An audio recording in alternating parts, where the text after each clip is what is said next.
On the Domino's postgame report, I'm Adam Cavalier alongside Carson-Newman head men's basketball coach Chuck Benson. Chuck, a strong start and a strong first half, and you get some otherworldly performances from Ren Dyer and Bryant Thomas. Let's talk about the individuals first.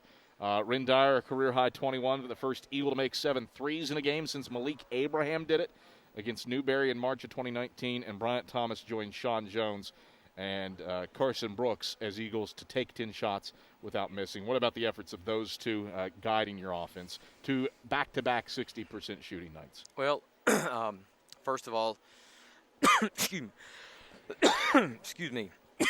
Have you got me all choked up? First of all, Bryant's shooting performance tonight was extraordinary.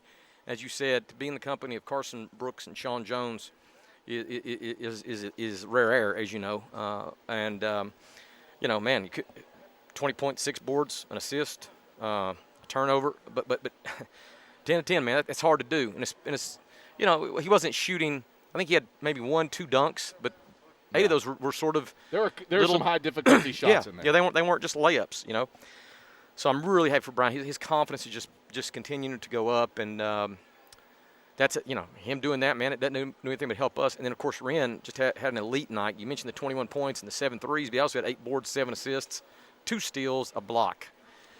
So that's a pretty incredible night. But I can't say I'm surprised. I mean, because he's an incredible kind of competitor, and when it's time to play, he just brings it. So those two guys, they sort of led the way, but there were so many other guys that did great things. I'm just pleased we came and got a good conference road win against a team that had won 3 of the last 4 and were trending in the right direction. There was some question. You've had success, no question. Winners of 6 of your last 7, but it was all at home. It's your first double-digit road win in 3 years. How pleased are you with the performance under that examination? Well, I mean, obviously, we're playing confidently, and we're playing with purpose, and we're playing together. Most important, we're playing together. Of all the things we've said, that's the most important one. And I had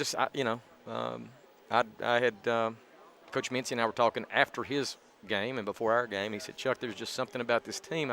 They've got a really good winning vibe. So, it's sort of obvious to a lot of people that we've got something special brewing, and it's still so very new and young. It's still evolving. So you say that with just a small hint of evil in your voice. Oh, it's thankfulness. It's thankfulness. It's not evil. It's thankfulness. I'm worried now. I really like what our guys did tonight. Tab can't bring you wings. We can't do something ridiculous on air, so you're sounding like Dr. Claw. Talking about how thankful you are. Your team's precociousness. I'm liking where we are right now. We still got a couple weeks here to go, and hopefully we can continue to be better. I've stymied you, Cam. You really have. It wasn't the food that did it, but that voice. My nightmares.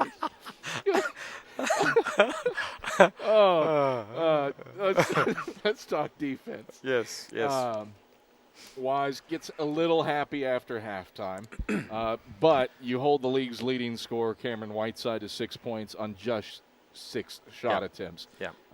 Another bellwether of a day for your defense. Yeah, and I challenged our guys at the half. I mean, you don't want to say this, but we got such a commanding lead there the first half that I felt like we sort of started just trading buckets and didn't demonstrate the pride I think we've shown. But credit to Wise, they jumped up there and had some confidence to make some shots, and like you said, to make it interesting.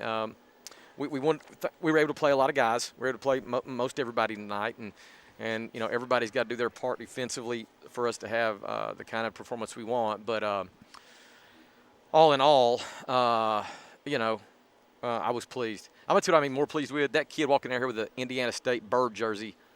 I'm impressed with that. That's impressive. I've never seen one of those till this night in Wise, Virginia. Here you are bringing another bird in to distract an interview. And I can't edit the video in from the pregame from Queens that I'm referring to. Your team jumped out of the gates, a 15-0 run. Well, it was tight early on, but then it felt like a bomb went off. What happened to build that? Well, it was the 1-2 punch of getting stops and converting in transition, and then the half court. Just we really got to make shots there. We shot 60% from the field both halves and 40+% from the three both halves. So and weren't turning the ball over. I mean, we were getting a lot of opportunities that first half and just capitalized. So credit to the guys. We spent a lot of time, and our guys have been spending a lot of time, even here in mid-February, a lot of time working on shot making and trying to be as good as we can be. Turn your attention to kind of an oddity. Played Catawba on Saturday and turn around and get the Indians again. What's the prep like for that game without very much distance between your last meeting? Well, that's always been a challenging place to play. What we did this past weekend will have no bearing on what we do this coming weekend. We've got to start back from the beginning and prepare and really, I know with Catawba having this whole week to prepare for us, they're going to have some adjustments and some curveballs, but we've got to be prepared and go down and defend, and then obviously perform offensively with confidence and put points on the board to have a chance. Chuck, pleasure as always. Congrats on a dominant one here in Wise. I'm terrified of your evil laugh sitting behind me on the bus ride home. All right, thanks, Kev. All right, that is Carson.